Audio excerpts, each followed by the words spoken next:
Hay un momento en la historia del universo donde el tiempo se detuvo a respirar.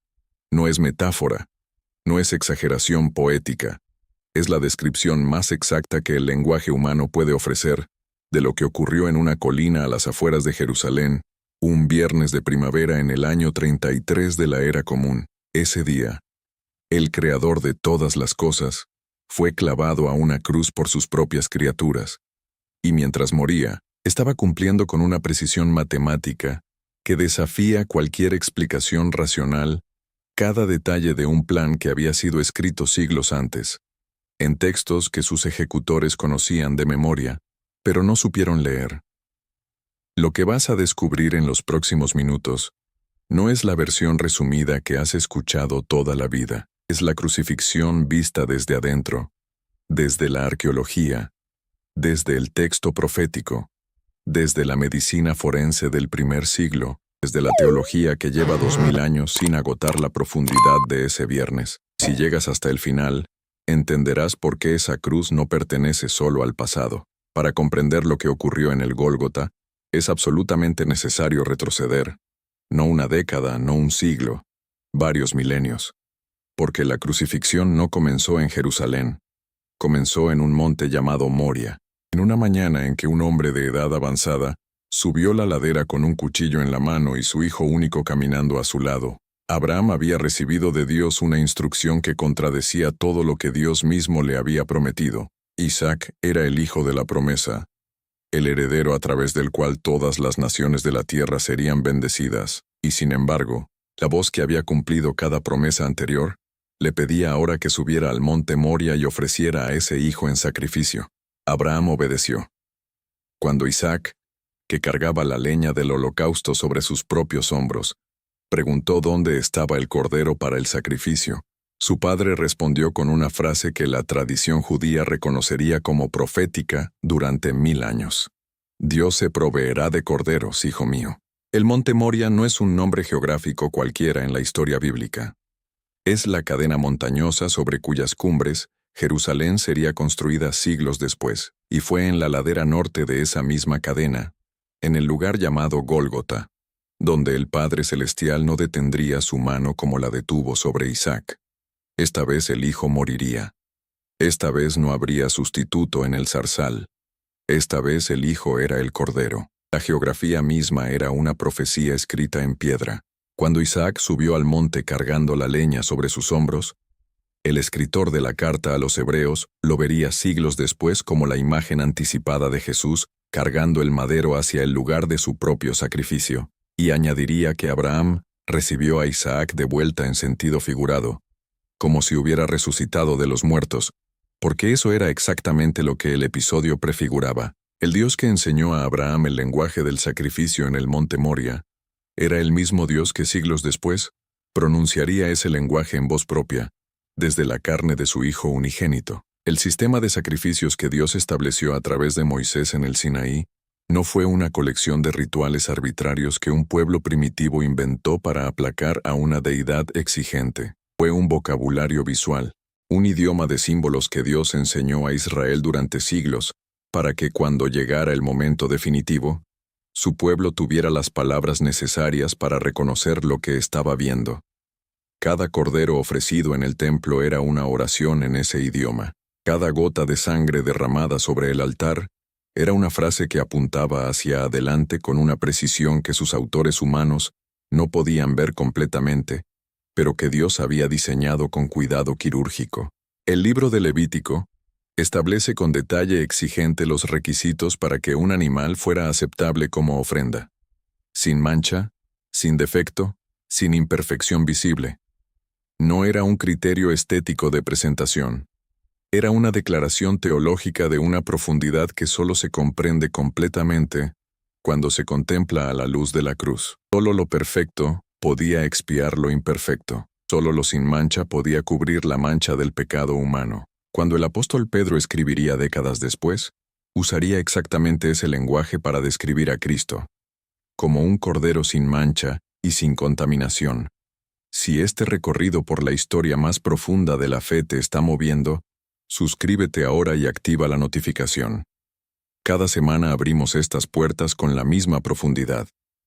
Ahora detente en lo que estoy a punto de decirte, porque es uno de los argumentos más extraordinarios que existen para la credibilidad de la fe cristiana. El Salmo 22 fue escrito por el rey David aproximadamente 1000 años antes de la crucifixión de Jesús. 1000 años. En ese tiempo, la crucifixión como método de ejecución no existía en el mundo conocido por Israel. Los romanos no habían inventado ese sistema todavía, los persas lo desarrollarían siglos después, y Roma lo adoptaría y perfeccionaría más tarde aún. David no tenía ningún referente cultural ni histórico para describir lo que escribió en ese salmo. Y sin embargo, lo que escribió describe con una precisión que deja sin palabras la experiencia física, emocional y circunstancial de una persona siendo crucificada. El salmo comienza con las palabras exactas que Jesús pronunciaría desde la cruz en su lengua materna. Dios mío, ¿por qué me has desamparado? El Evangelio de Marcos, en su capítulo 15, registra esa frase en el arameo original que Jesús habló.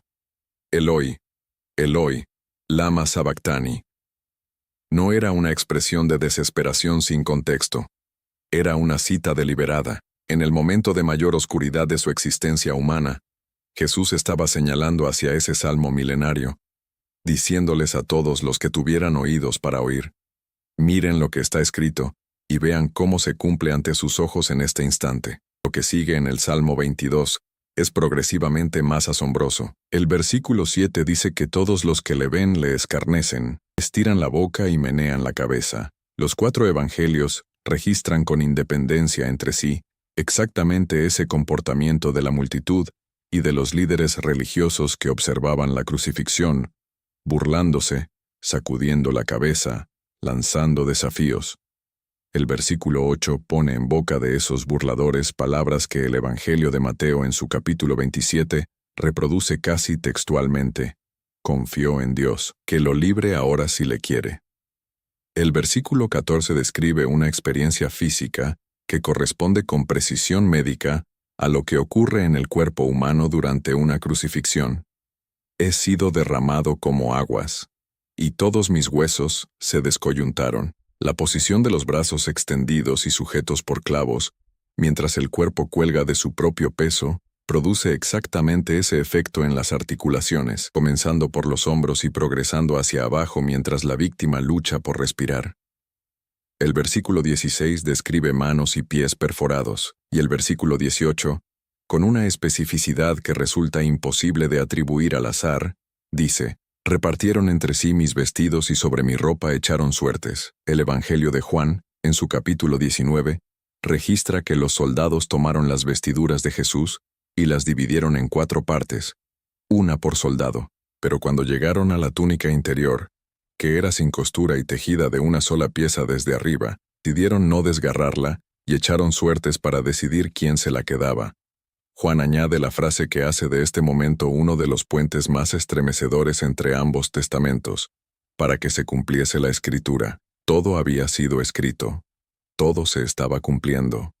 Un salmo de lamento personal, escrito por un rey que nunca fue crucificado, resultó ser el libreto exacto de un evento que ocurriría 1000 años después de su composición, utilizando un método de ejecución que ni siquiera existía cuando fue escrito. La probabilidad matemática de que esto sea coincidencia acumulada es un argumento que la mente racional no puede sostener indefinidamente. En algún punto, la suma de correspondencias deja de ser explicable por el azar y se convierte en evidencia de algo que trasciende completamente la planificación humana. El contexto histórico de la crucifixión merece ser examinado con la atención que raramente recibe. Roma adoptó la crucifixión como método de ejecución capital y la perfeccionó con la eficiencia característica de su ingeniería militar. Era una muerte diseñada deliberadamente para ser pública, prolongada y humillante. Las víctimas morían lentamente, a veces durante días, expuestas a los elementos, a los animales carroñeros y a la mirada de los transeúntes que transitaban por los caminos donde se instalaban las cruces. Era el instrumento preferido del terror imperial para disuadir cualquier resistencia a la autoridad de Roma. La muerte de Jesús en aproximadamente 6 horas sorprendió al propio Poncio Pilato. El Evangelio de Marcos en su capítulo 15 registra que cuando José de Arimatea vino a pedir el cuerpo, Pilato se sorprendió de que ya hubiese muerto, y convocó al centurión para verificarlo antes de autorizar la entrega. Los comentaristas han relacionado esta rapidez con el estado de agotamiento físico extremo al que el cuerpo de Jesús había llegado antes de la crucifixión misma, después de la vigilia en Getsemaní, el proceso nocturno ante el Sanedrín, la comparecencia ante Pilato, el azotamiento y el camino al Gólgota. Hay un detalle del cuerpo de Jesús después de la muerte que el Evangelio de Juan registra con el énfasis de un testigo ocular que quiere asegurarse de que el lector entienda que lo que describe es real y verificado. Cuando uno de los soldados le atravesó el costado con una lanza para confirmar la muerte, de esa herida salió sangre y agua. Juan insiste en este detalle con una afirmación de autenticidad que no tiene paralelo en su escritura. Lo que describe tiene correlato en la literatura médica moderna, que asocia esa salida simultánea de líquido seroso y sangre con condiciones específicas del estado del corazón después de una crucifixión prolongada. Pero más allá de su dimensión médica, Juan ve en ese agua y esa sangre algo de un significado teológico que desarrollaría en sus cartas. Los dos elementos del testimonio del Espíritu en la tierra, el bautismo y la Santa Cena, los dos signos sacramentales que la Iglesia heredaría de ese momento. El costado abierto de Cristo fue, en el lenguaje simbólico que Juan usa deliberadamente, la fuente de donde brotó la Iglesia, así como Eva había surgido del costado de Adán mientras dormía. Cuéntame en los comentarios cuál de estos detalles de la crucifixión nunca habías escuchado antes. Esas respuestas me ayudan a saber qué profundizar en los próximos videos. Ahora es el momento de detenerse en el velo, porque el velo del Templo de Jerusalén es uno de los elementos más profundos y más frecuentemente mencionados del relato de la crucifixión, y también uno de los menos comprendidos en toda su dimensión. El lugar santísimo del templo era el corazón del sistema religioso de Israel. Un cubo perfecto de aproximadamente 9 metros de lado, revestido de oro, donde la presencia manifiesta de Dios había habitado sobre el arca de la alianza en el primer templo, y donde su ausencia visible en el segundo templo era en sí misma una forma de presencia. Era el espacio más sagrado de la tierra, el punto de encuentro entre el cielo y la tierra en la teología judía, y estaba separado del resto del templo, del resto del mundo, por un velo de proporciones extraordinarias. Las fuentes rabínicas describen este velo como una obra de tejido de una complejidad y un grosor que lo hacían prácticamente imposible de rasgar por medios humanos. Estaba tejido con lino torcido en 4 colores: blanco, azul, púrpura y carmesí. Su altura se estima en unos 18 metros. Era tan pesado que las tradiciones del período sugieren que requería el trabajo conjunto de muchos sacerdotes para cualquier manipulación. No era una cortina decorativa, era una barrera arquitectónica y teológica que declaraba con su sola presencia la distancia entre la santidad divina y la condición del ser humano caído. Solo el sumo sacerdote podía cruzar ese umbral, solo él, y únicamente una vez al año, en el día de la expiación, el Yom Kippur, entraba con sangre para hacer expiación por sus propios pecados y por los del pueblo. Y el resto de Israel, todos los sacerdotes, todos los levitas, todos los israelitas de todas las generaciones quedaban fuera, separados de la gloria de Dios por esa barrera de tela que era simultáneamente un recordatorio de la distancia y una promesa de que algún día esa distancia sería abolida. Los 3 evangelios sinópticos registran con unanimidad que en el momento exacto en que Jesús entregó su espíritu en la cruz, ese velo se rasgó de arriba a abajo. Mateo, Marcos y Lucas coinciden en este detalle que ningún evangelista habría tenido motivo para inventar porque habría resultado escandaloso para cualquier lector judío. La dirección del rasgado importa de una manera que transforma completamente el significado del evento. Si el velo hubiera sido rasgado de abajo hacia arriba, podría teóricamente explicarse como un acto humano, pero de arriba hacia abajo significa que la fuerza vino de lo alto. Fue Dios quien lo rasgó, fue Dios quien declaró con ese gesto dramático e irreversible que la era de la separación había terminado. Lo que durante siglos había sido el privilegio de un solo hombre, una sola vez al año, se convertía en ese instante en el derecho permanente de todo ser humano que se acercara al Padre a través del Hijo. El escritor de la carta a los Hebreos lo expresaría con una claridad que no deja margen para interpretaciones reduccionistas, teniendo libertad para entrar en el lugar santísimo por la sangre de Jesucristo, por el camino nuevo y vivo que Él nos abrió a través del velo, esto es, de su carne. El velo del templo era la imagen de la carne de Cristo, y cuando esa carne fue entregada, el acceso al Padre quedó abierto para siempre. Hay un elemento de la crucifixión que recibe muy poca atención en la enseñanza popular, pero que tiene una importancia teológica, que el escritor de la carta a los Hebreos subraya explícitamente: el lugar donde ocurrió.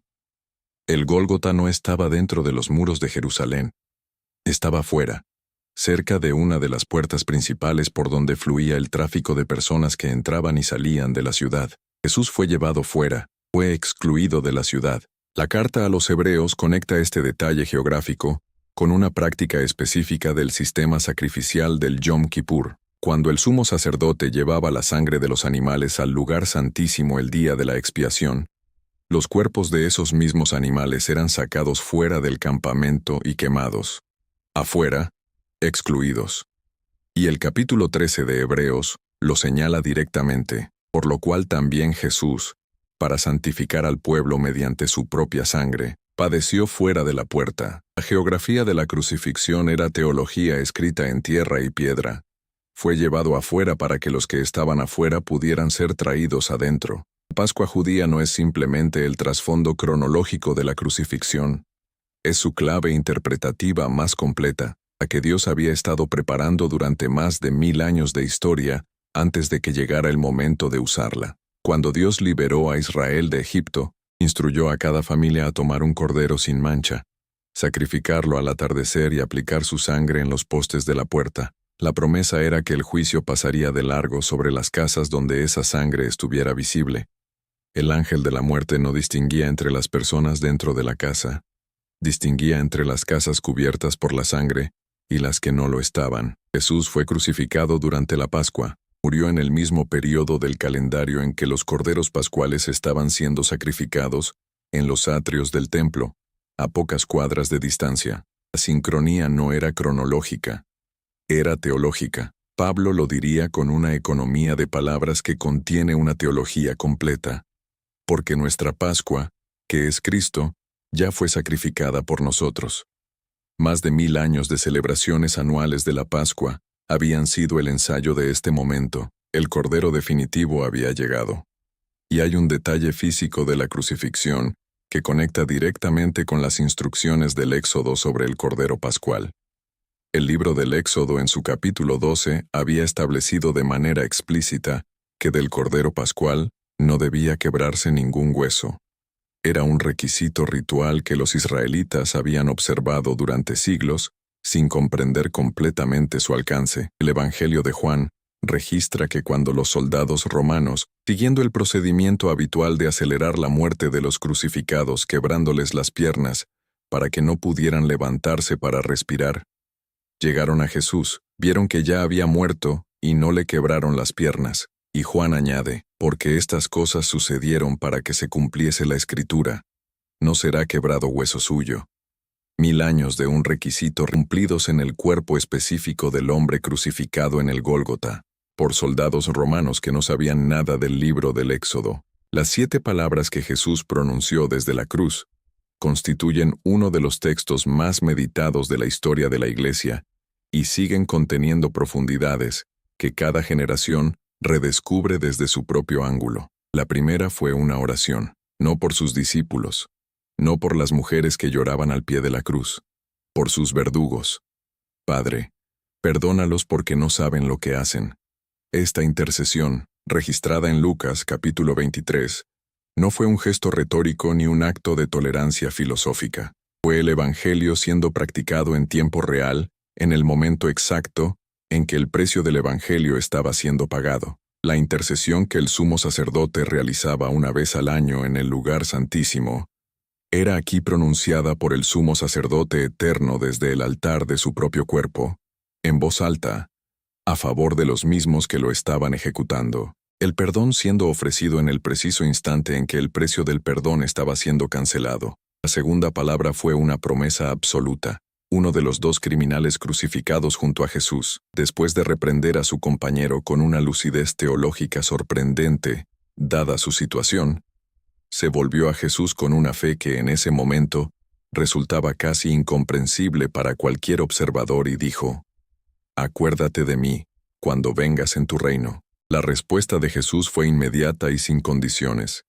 «De cierto te digo que hoy estarás conmigo en el paraíso». En ese intercambio está contenida toda la teología de la gracia, en su forma más destilada. Un hombre que no tenía nada que ofrecer excepto su reconocimiento de la verdad y su fe en quién era Jesús, recibió en sus últimas horas la garantía más absoluta de la salvación que jamás se haya pronunciado. No hizo obras, no fue bautizado, no pasó años en la sinagoga, no completó ningún programa religioso, solo creyó. Y ese creer fue suficiente. La cruz de Jesús estuvo siempre entre los dos tipos de respuesta humana, el rechazo y la fe, ofreciendo a ambos la misma posibilidad y esperando la misma decisión. La cuarta palabra es la que más incomoda y la que más profundamente revela la dimensión de lo que Jesús estaba cargando. Dios mío, ¿por qué me has desamparado? Los teólogos han reflexionado sobre este momento durante 20 siglos sin agotarlo. La explicación más consistente con el conjunto de la enseñanza bíblica es que en ese momento Jesús estaba experimentando en su humanidad las consecuencias exactas del peso que había tomado sobre sí mismo. El pecado produce separación de Dios. Esa es su consecuencia más fundamental y más devastadora. Y Jesús, cargando la totalidad del pecado humano, experimentó esa separación hasta sus últimas consecuencias, para que ningún ser humano tuviera que experimentarla de manera definitiva. El abandono que sintió era el abandono que nosotros merecíamos. Lo tomó sobre sí para que nosotros pudiéramos ser traídos de regreso. La sexta palabra es posiblemente la más importante de las 7 para comprender el significado completo de la crucifixión. Consumado es. En el griego original del Evangelio de Juan, la palabra es tetelestai, un término con un significado muy preciso en el mundo comercial del primer siglo mediterráneo. Era la palabra que se estampaba sobre un documento de deuda cuando la deuda había sido cancelada en su totalidad, no parcialmente, no con compromisos de pago futuro, completamente, definitivamente, sin saldo pendiente. Cuando Jesús pronunció esa palabra, estaba declarando que la deuda de la humanidad entera con Dios había sido saldada. No quedaba nada por añadir. No había complemento de méritos humanos que completar. No había obras religiosas que acumular. No había rituales pendientes que realizar para terminar lo que él había comenzado. Tetelestai.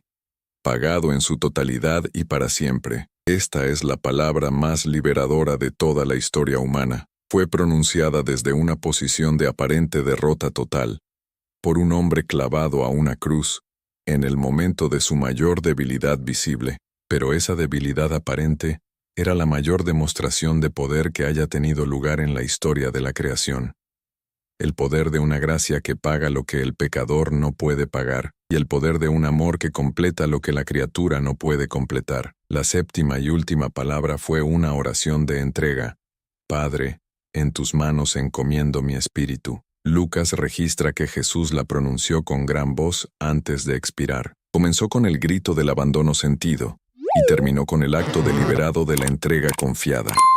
El arco de las 7 palabras es en sí mismo un sermón completo sobre lo que significa caminar con Dios a través de la oscuridad más profunda, hacia una luz que la oscuridad no puede contener. La oscuridad que cubrió la tierra durante 3 horas, desde el mediodía hasta las 3 de la tarde según los 3 evangelios sinópticos, es uno de los elementos del relato de la crucifixión que más ha desafiado a investigadores de diversas disciplinas. No puede explicarse como un eclipse solar ordinario. La Pascua judía ocurría siempre durante la luna llena, y los eclipses solares solo son físicamente posibles durante la luna nueva, cuando la luna se interpone entre la Tierra y el Sol. Durante luna llena, la geometría del sistema solar hace que un eclipse solar sea imposible. Lo que los evangelios describen no tiene explicación astronómica conocida.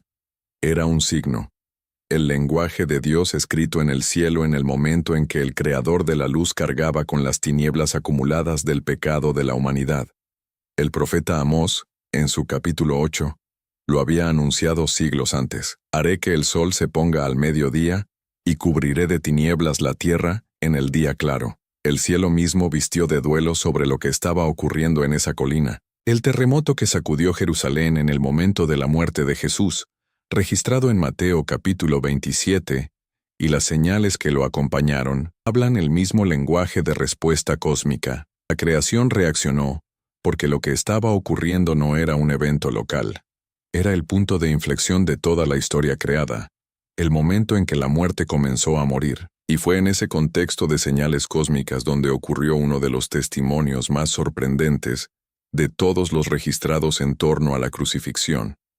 El centurión romano que comandaba la guardia en el Gólgota, ese día era un oficial militar experimentado, pagano, representante de la potencia que había ordenado la ejecución, hombre acostumbrado a presenciar crucifixiones como parte de su trabajo, sin formación en las escrituras judías, sin conocimiento de las profecías mesiánicas, sin ningún antecedente religioso que lo preparara para lo que estaba a punto de declarar.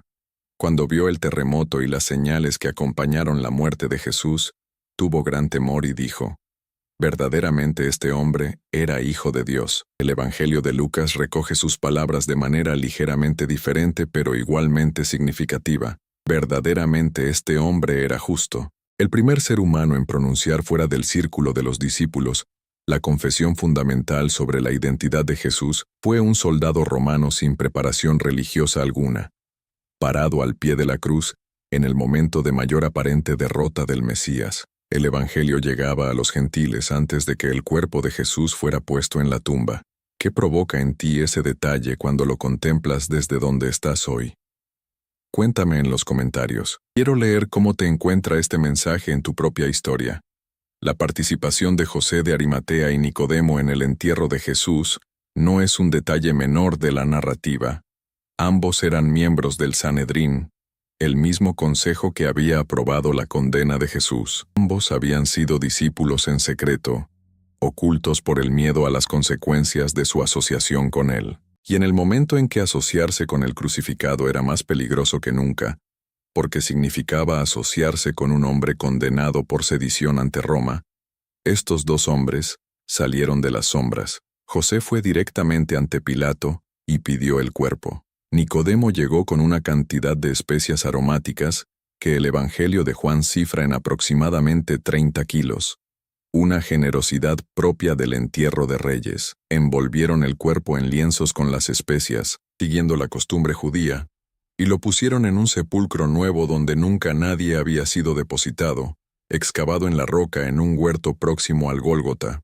Isaías había escrito en su capítulo 53, 7 siglos antes: se dispuso con los impíos su sepultura, mas con los ricos fue en su muerte. Fue sepultado en la tumba de un hombre rico. El texto profético se cumplió en el nombre específico de José de Arimatea, que los evangelios identifican expresamente como hombre acaudalado. El sello y la guardia romana que Pilato colocó sobre el sepulcro se convertirían paradójicamente en los mejores testigos involuntarios de lo que ocurrió 3 días después. Las autoridades romanas y judías sabían perfectamente que si el cuerpo podía ser localizado, si el sello aparecía intacto, si algún discípulo podía ser identificado como responsable de mover el cadáver, habrían presentado esas evidencias de manera inmediata y fulminante para destruir en su origen el movimiento que comenzaba a crecer. No lo hicieron porque no podían. El único argumento que pudieron sostener fue que los soldados se habían dormido y los discípulos habían robado el cuerpo mientras dormían, lo cual es, por definición, una confesión de que el sepulcro estaba vacío. Nadie en el primer siglo, ni amigos ni enemigos de Jesús, discutió el hecho de la tumba vacía. Lo único que se debatía era cómo había quedado vacía, y en esa discusión, los guardianes del orden público del siglo I admitieron sin quererlo el único hecho que importaba. El cuerpo de Jesús no estaba donde lo habían puesto. La resurrección de Jesús transforma el significado de la crucifixión de una manera que no puede sobreestimarse. Sin la resurrección, el viernes del Gólgota sería simplemente otra tragedia en la larga lista de personas que murieron injustamente a manos del poder imperial. Con la resurrección, la crucifixión se convierte en lo que siempre fue, no una derrota, sino la victoria más completa de la historia. No el punto más bajo de la historia humana, sino su punto más alto disfrazado de lo más bajo. Pablo lo expresó con una contundencia que después de 20 siglos no ha perdido un gramo de peso. Si Cristo no resucitó, vuestra fe es vana.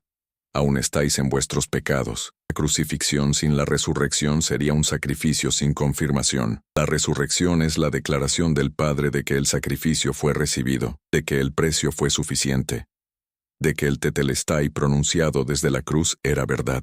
La tumba vacía es el recibo del pago completado. 2000 años después de ese viernes en el Gólgota, los seres humanos seguimos siendo esencialmente los mismos. La sofisticación tecnológica del siglo XXI no ha resuelto el problema fundamental de la condición humana. Construimos ciudades más densas y conectamos continentes con velocidad de luz, pero el peso de la culpa, el miedo a la muerte y la distancia de Dios siguen siendo exactamente los mismos que en el año 33. Y la respuesta que Dios dio a ese problema en una colina a las afueras de Jerusalén sigue siendo exactamente la misma. No un sistema de mejora progresiva para merecer el perdón, sino un hijo que tomó sobre sí lo que nosotros debíamos cargar, para que nosotros pudiéramos recibir lo que solo él merecía. El Evangelio no es un programa de desarrollo espiritual, es una noticia. Alguien ya hizo lo que tú no podías hacer, ya fue hecho. Tetelestai. La manera en que el sistema sacrificial judío, las profecías mesiánicas, la geografía de Jerusalén, los detalles históricos de la crucifixión romana, las palabras pronunciadas desde la cruz, el velo rasgado, los huesos no quebrados, el costado abierto y los testigos del evento se articulan en un único relato coherente que apunta hacia una sola conclusión. Es uno de los argumentos más poderosos que existen para la credibilidad de la fe cristiana. No se trata de creer a pesar de la evidencia. Se trata de reconocer la evidencia y responder a ella con la misma fe del criminal en la cruz. El reconocimiento de la propia necesidad, el reconocimiento de quién es Jesús y la petición simple de ser recordado en su reino.